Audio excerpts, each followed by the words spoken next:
Hello guys! Welcome to my vlog. This is our kulay serye. So, saan ba pupunta ang mga taga-isla? Pupunta kami ng Boracay! Yay!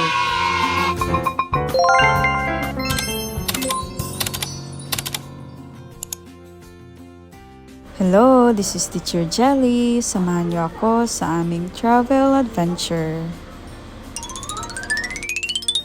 Handa na nga kami, kulayan, ang isa sa mga drawing ng aming grupo.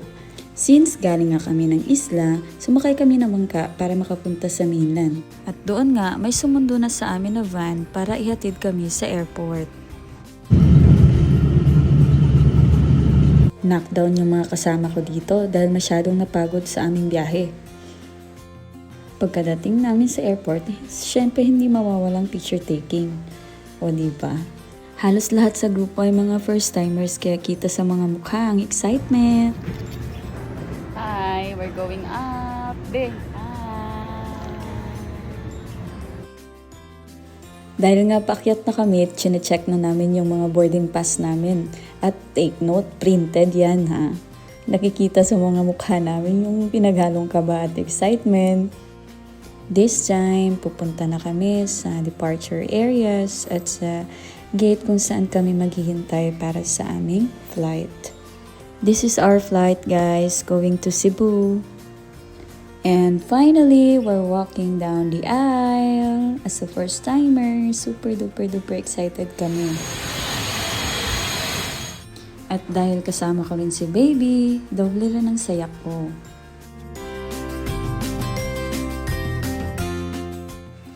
Ready to take off na nga kami. Kinakabahan na kami dito. After take off, ito si baby. Super relax habang kami nagpipigil ng aming hininga. At super niyang na-enjoy ang flight namin. Buong biyahe hindi talaga siya natulog. And grabe guys, na-enjoy ko talaga from above. Ang ganda talaga tingnan ng city. Ayan, touchdown, Cebu! Mag-stay po kami dito sa Mactan, Newtown, and Grand Manchester Place. Dahil bukas pa naman ang flight namin to Caticlan. And we are ready to go to Boracay. Ito na nga ang lakas na ng loob na umuna sa pila kasi hindi na first timer, char.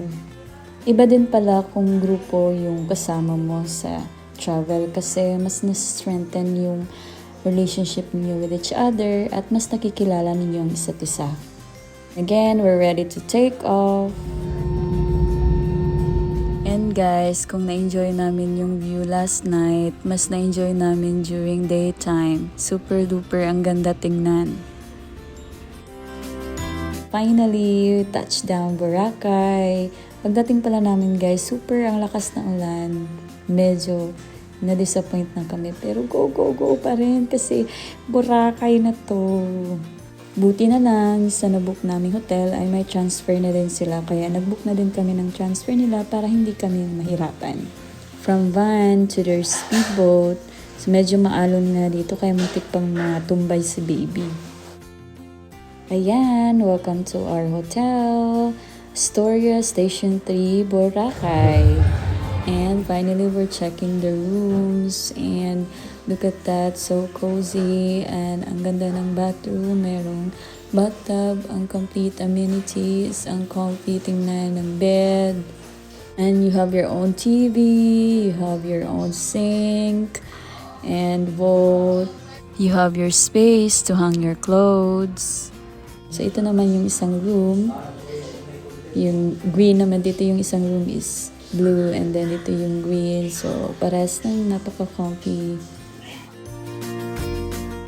Ito naman yung pool area. So may isang pool area dun sila sa may lobby. And then ito yung decider resto. Dito kami magla-lunch. Para may energy kami for our activity for this afternoon. We're going to Station 1 and nag-avail kami ng yacht party. Ayan, tingnan, may mga pa-outfit pa. Puro kami naka-white kasi ewan ko, sabi nila mas maganda pag naka-white. Ayan, may konting tour at nakikita natin yung ibang view ng island. At ini-enjoy muna natin yung moment habang naghihintay kami ng sunset. Ayan, medyo na-bore na nga yung mga person at yung isa dyan nangungulangot na. Pero kidding aside, na-enjoy naman namin yung view. And as the sun goes down, pumunta na kami sa may bandang unahan ng yacht. When magsa-sunset, viewing na kami and medyo napapasayaw na kami dito guys kasi upbeat na yung tugtog. Relax lang, feel ang moment, and tingnan nyo naman guys, sino hindi makakapag-relax kung ganyang view yung nakikita ninyo. Finally, sunset in Boracay. Ang ganda talaga, napa-thumbs up na lang yung mga boys.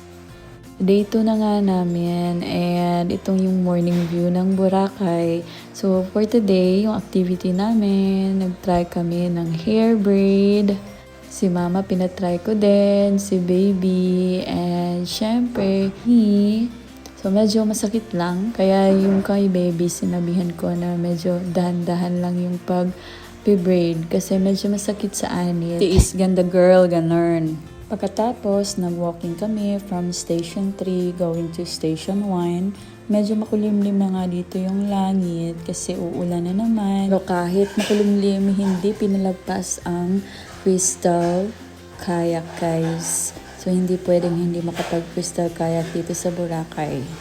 Yan, tiis ganda kahit maalon. At pagkatapos, pumunta kami ng New Coast, Boracay para makita yung keyhole. And hindi na kami nag-island hopping guys kasi kulang na kami ng oras at medyo madilim din, hindi masyadong maganda yung panahon, baka hindi lang namin ma-enjoy. After that guys, kasi nga makulimlim, hindi na namin nagawa yung ibang activity kasi ayaw na nila like parasailing. Bumalik na lang kami ng hotel and got our complimentary drinks since hindi namin siya nakuha kahapon.